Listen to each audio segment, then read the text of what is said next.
주님께서 여러분과 함께 마르코가 전한 거룩한 복음입니다. 주님 영광 받으소서. 그때 제자들이 빵을 가져오는 것을 잊어버려 그들이 가진 빵이 배 안에는 한 개밖에 없었다. 예수님께서 그들에게 너희는 주의하여라. 바리사이들의 누룩과 헤로데의 누룩을 조심하여라 하고 분부하셨다.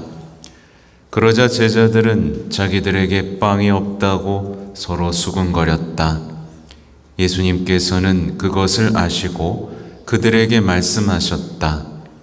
너희는 어찌하여 빵이 없다고 수군거리느냐? 아직도 이해하지 못하고 깨닫지 못하느냐?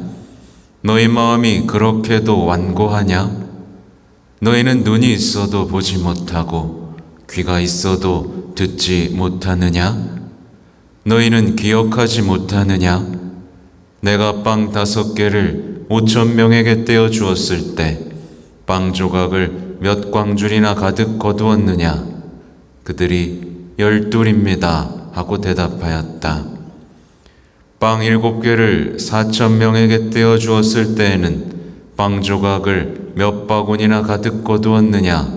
그들이 7입니다 하고 대답하자 예수님께서 그들에게 말씀하셨다. 너희는 아직도 깨닫지 못하느냐? 주님의 말씀입니다.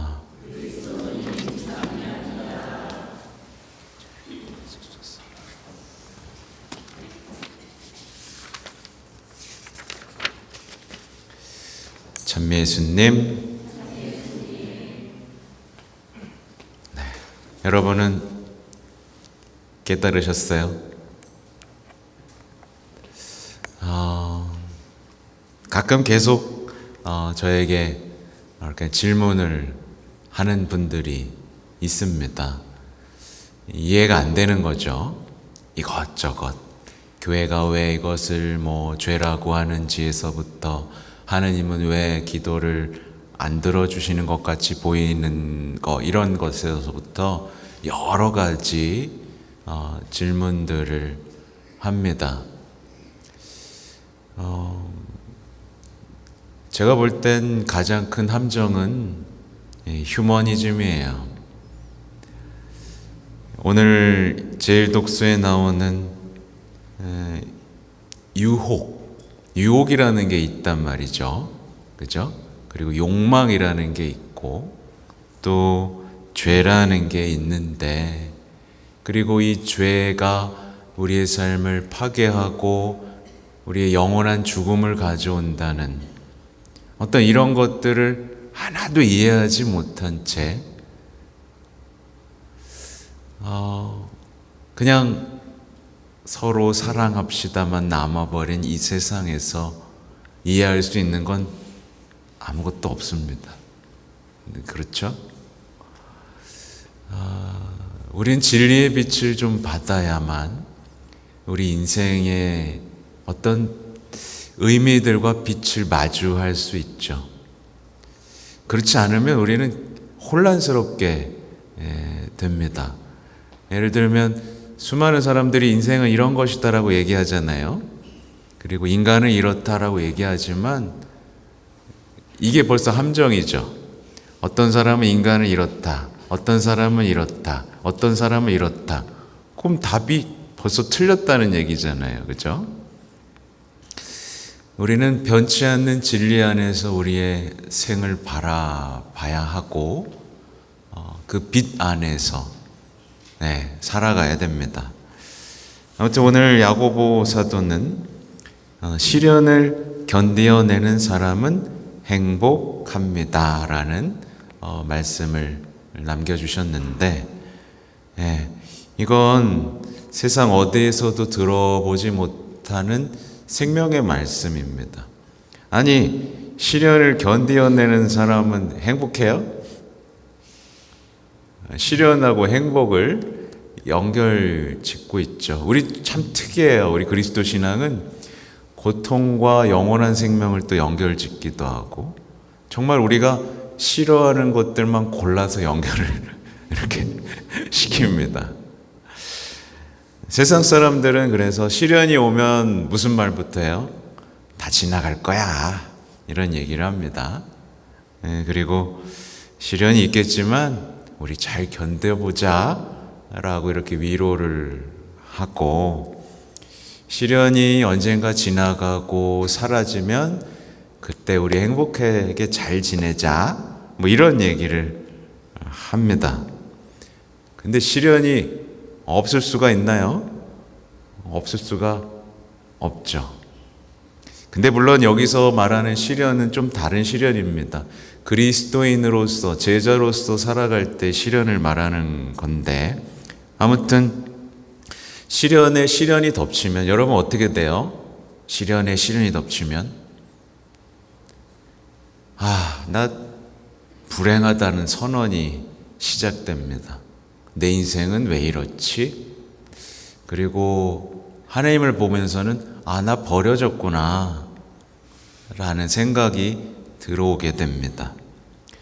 그리고 이어지는 건 이제 슬픔, 원망, 또 의심, 불평, 우울. 그래서 시련을 견뎌내면서 불행해지는 것이 이제 신앙이 없는 사람들의 삶입니다.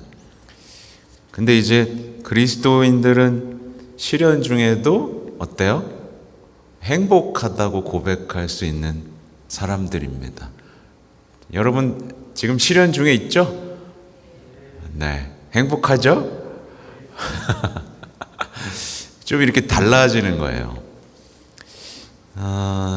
신앙인들은 시련이 아무리 더해져도 기쁨과 행복을 잃어버리질 않습니다. 잃어버리지 않아요. 믿음에 믿음이 더해지고, 그리고 승리, 희망, 빛, 이런 단어들이 우리의 영혼들을 이렇게 하늘로 들어 올리니까요. 그죠? 특히 오늘 나오는 것처럼 주님께서 사랑하시는 이들에게 약속하신 생명의 화관이라는 걸 믿기 때문에, 그런 시련이 있어도 생명의 화관이라는 것 때문에 넘어지지를 않습니다. 근데 이제 보면 신앙인들 중에 시련이 막 덮쳤을 때 믿음에 믿음을 더하고 행복에 행복을 더하는 사람이 있는가 하면, 시련이 이렇게 덮쳤을 때 나는 왜 믿음이 없을까? 이런 얘기를 반복하면서 어떻게 해요? 의심에 의심을 더하고 불행에 불행을 더하는 사람이 있습니다. 여러분 어디 속해요? 첫 번째 속하죠? 다들 눈을 안 마주쳐주려고 그래. 근데 이제 둘의 차이는 되게 단순해요. 보면 생명의 화관에 대한 열망이 있느냐 없느냐입니다. 여러분 생명의 화관에 대한 열망이 있어요 없어요? 내가 차지하고 말겠다라는 열망이 있죠? 이게 있고 없고는 차이가 큽니다. 근데 보통 이 생명의 화관에 대한 생각보다는 속담에 빠져있는 사람이 있어요. 뭐예요 그거? 개똥밭에 굴러도 이승이 났다면서 여기서 행복하지 않으면 무슨 소용이야, 막 이런 얘기를 하면 이제 뭐 끝난 겁니다. 신앙인이 그런 얘기하면 그 사람은, 그죠? 그런 사람 있어요? 여러분 개똥밭에 굴러도 이승이 났습니까? 제가 여러 명 봐서 그래요. 묵시록 2장 10절에는 이런 얘기가 있습니다. 너는 죽을 때까지 충실하여라. 그러면 내가 생명의 화관을 너에게 주겠다. 그러면서 다 안다라고 말씀하십니다. 많은 얘기들이 묵시록을 들으면 시련을 받을 때 묵시록의 앞부분을 읽으면 나를 아시는 주님과 내가 무엇을 잃어버렸는가를 마주하면서 삶을 재정비할 수 있는 기회를 얻게 됩니다.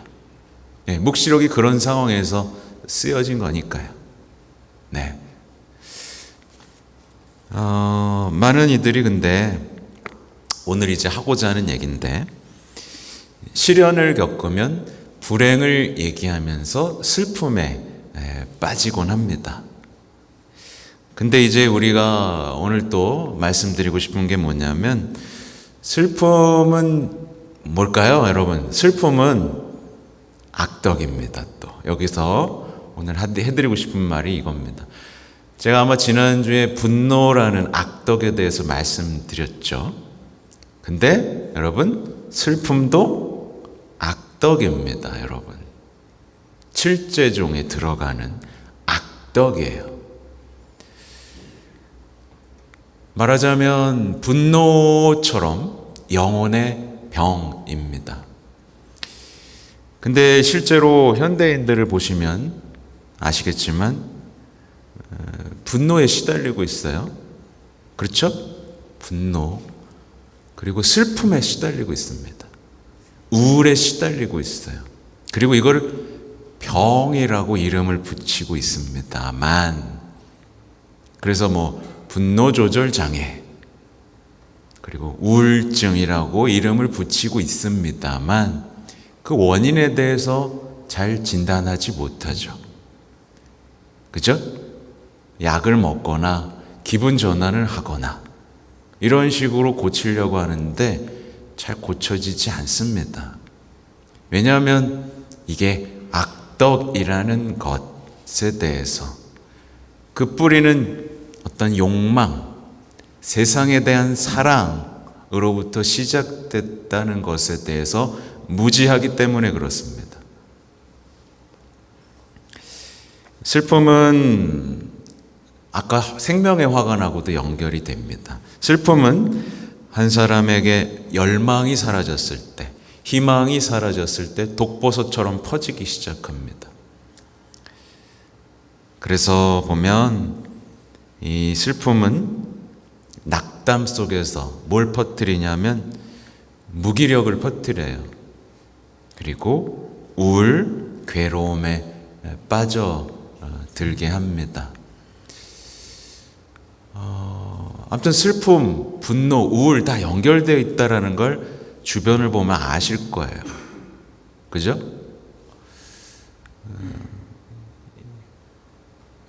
제가 이미 말씀드렸지만 세상에 대한 사랑에서 슬픔이 옵니다. 자기 연민과도 연결되어 있고, 오늘날 많은 사람들이 상처받는다라는 말하고도 어렴풋이 연결되어 있어요. 이 악덕은 놀라운 특징을 갖고 있는데 뭐냐면 마음이 우울감 속에서 막 골마 터지고 있는데, 그럼 이러면 어떻게 해야 돼요, 여러분? 이제 벗어나야 되는데 이상하게도 계속해서 슬퍼할 일을 찾아다닌다는 데 있습니다. 슬퍼 죽겠는데 슬퍼할 일을 또 찾아다녀요. 네, 예를 들면 슬픈 영화를 본다거나, 계속 슬퍼하고 싶은 거예요. 어쩌면 또 마약 같은 것도 마찬가지죠. 슬퍼하면서 벗어나야 되는데 마약을 하면 어떻게 되죠? 더 슬퍼지거든요. 그냥 그 슬픔을 계속 찾아다니는 특징이 있어요. 또 스스로 끊임없이 슬픔 속에 빠지기를 원하는 거죠. 그러니까 그래서 뭐라고 말해요?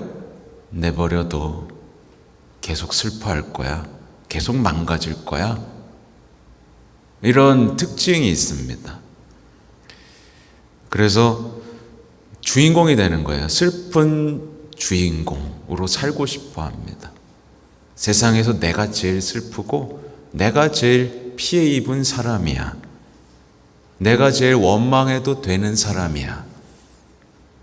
이렇게 가둬둔다는 특징이 있습니다. 네, 무섭죠? 네, 그러니까 안 되는 거예요. 제가 이렇게 또 슬픔에 대한 얘기를 강조하는 건 우리 교황님이 지난주 수요일에 또 악덕 중에 슬픔에 대해서 말씀을 하셨기 때문에 이렇게 말씀을 드리는 겁니다. 좀 읽어드릴게요. 슬픔은 교활한 악마입니다.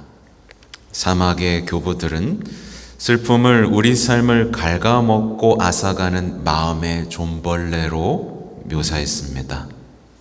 우리의 이해를 돕는 아름다운 이미지입니다. 그렇다면 슬플 때 우리는 어떻게 해야 할까요? 잠시 멈추어 이 슬픔이 좋은 슬픔인지 좋지 않은 슬픔인지 살펴봐야 합니다. 어떤 슬픔인지에 따라 대처하십시오. 슬픔은 우리를 비관주의로 이끌고 쉽게 고치기 어려운 이기심으로 이끄는 매우 나쁜 것일 수 있다는 것을 명심하십시오. 그죠? 비관주의. 네, 이기심. 이제 내가 그죠? 자기만 보고 사는 거예요. 이제 슬퍼하는 사람은. 형제 자매 여러분, 우리는 이러한 슬픔을 경계하고 예수님께서 우리에게 부활의 기쁨을 선사하신다는 것을 생각해야 합니다. 지금 예수님, 그러니까 교황님이 우울증의 치료법을 말씀하시는 거예요. 아무리 여행 다니고 기분 전환한다고 되지 않는, 그러니까 그 무엇도 죽음마저도 파괴할 수 없는 기쁨, 부활의 기쁨을 지금 말씀하시는 겁니다. 만약에 여러분이 지금 슬퍼하고 있다면, 슬픈 게 습관처럼 되고 있다면 부활의 기쁨을 생각하라는 얘기죠.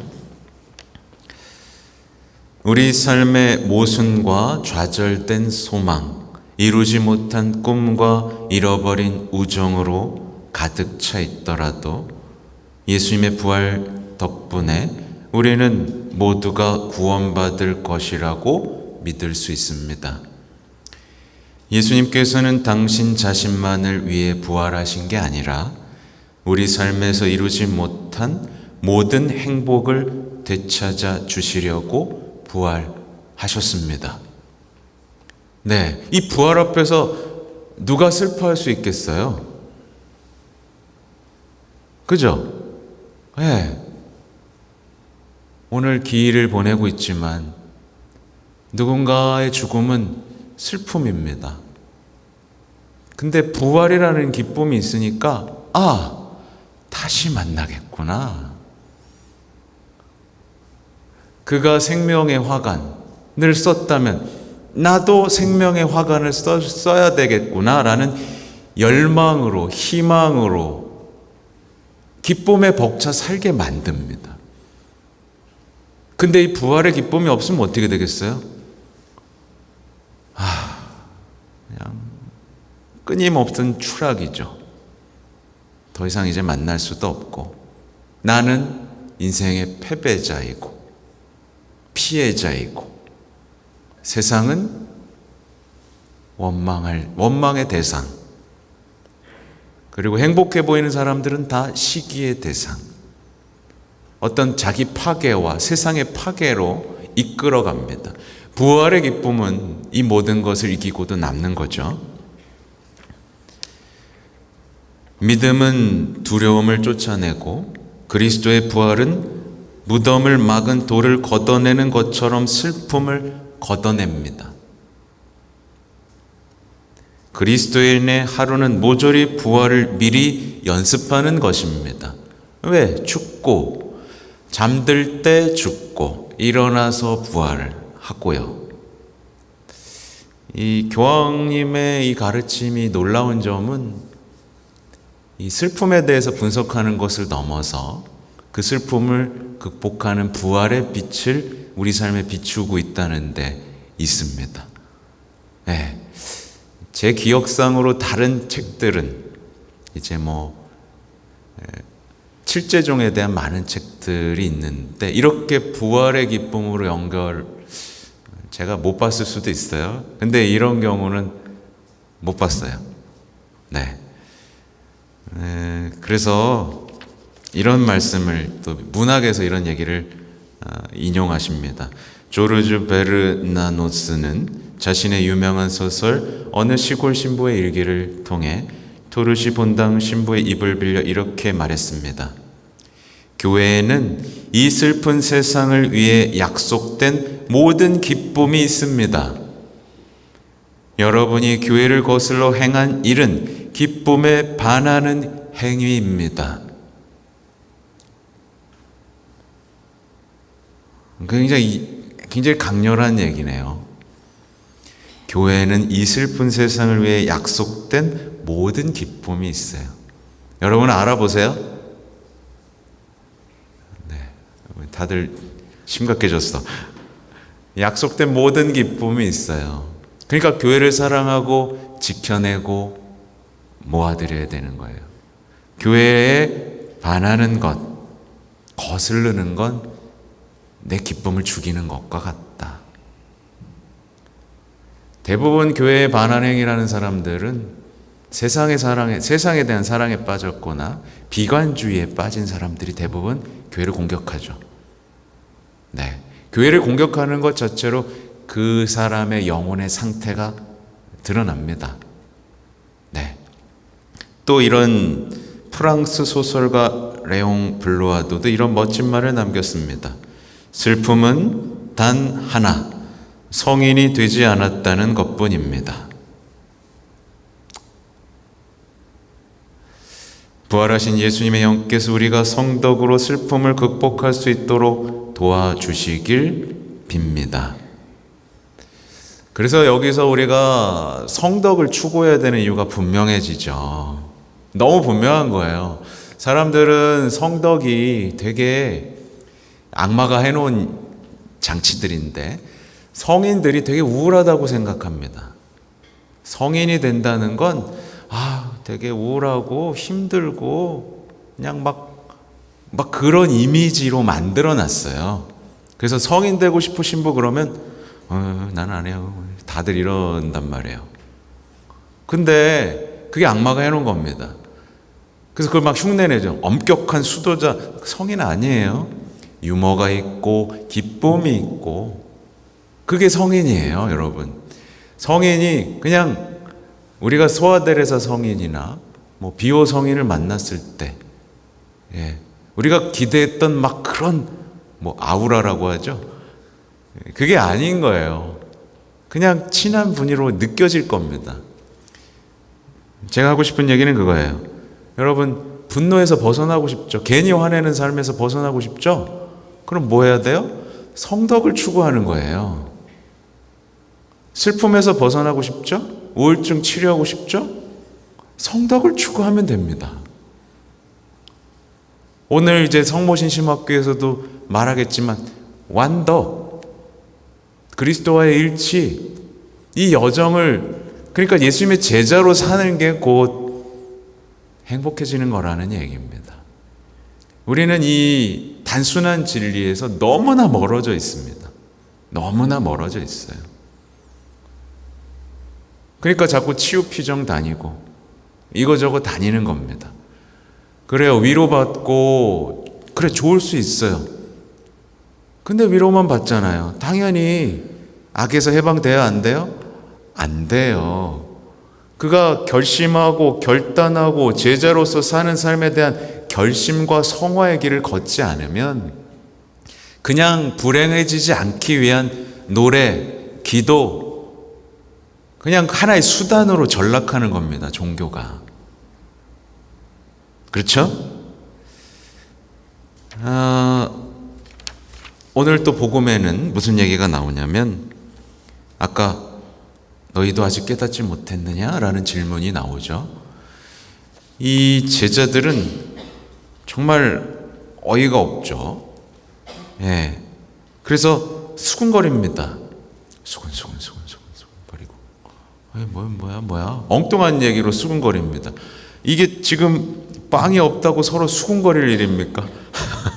4,000명 먹이고 5,000명 먹인 기적을 본 사람들이 빵이 없다고 수군거리고 있어요. 이게 말이 되는 신앙이에요?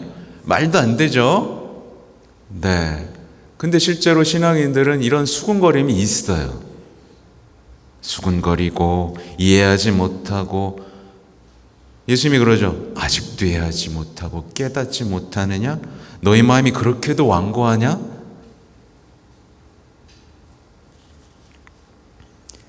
또 유명한 얘기가 나오죠.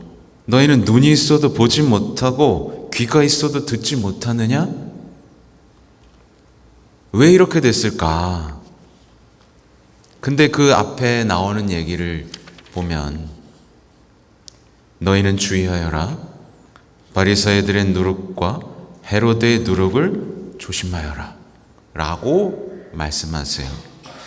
여러분, 누룩은요 작고 감추어져 있습니다. 그렇죠? 그래서 0.1 그냥 조금만 넣어도 어때요? 밀가루에, 내가 빵은 안 만들어 봐서 모르겠지만 조금만 넣어도 어떻게 돼요?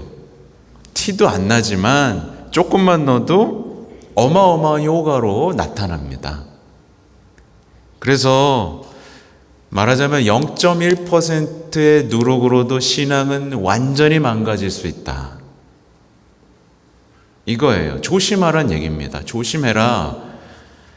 아무것도 아닌 것이라고 생각했던 것이 내 신앙에 들어오면 그 사람은 어떻게 되느냐? 영적 불구자가 되는 겁니다. 이렇게 되는 거예요. 눈앞에 기적 보고도 야, 빵 어떡하지? 완고하고 보아도 보지 못하고 들어도 듣지 못하는 이 신앙이 되는 건 그들의 누룩이 내 신앙에 들어오는 순간입니다. 그래서 보면 제자들은, 바리사이들이 예수님과 논쟁을 하는 걸 봤어요. 그죠? 그들의 신앙을 본 겁니다. 그들을 통해서 뭘 배웠냐? 주님께 따지고 맞서는 법을 배웠어요. 그게 그들의 신앙에 들어왔어. 그리고 그들이 하늘에서 오는 표징을 요구했습니다. 어제 복음이에요. 그러면서 주님을 의심하고 조롱하는 방법을 배웠어요. 그리고 그들의 뻔뻔스러운 위선을 봤죠?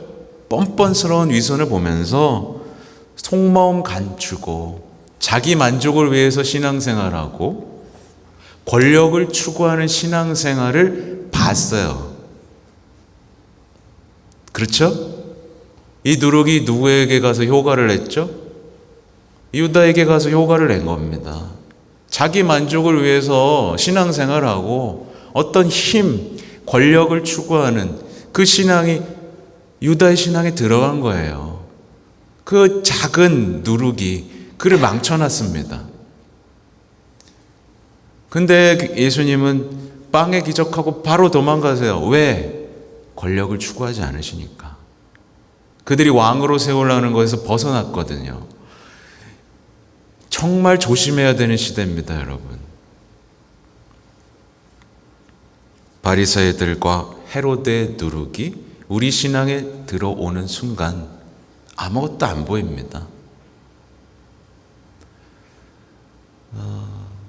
제가 막 이름을 얘기할 수는 없지만 유튜브 상에서도 온갖 강의에서도 신앙이 아닌 것이 계속 들어오고 있어요, 여러분.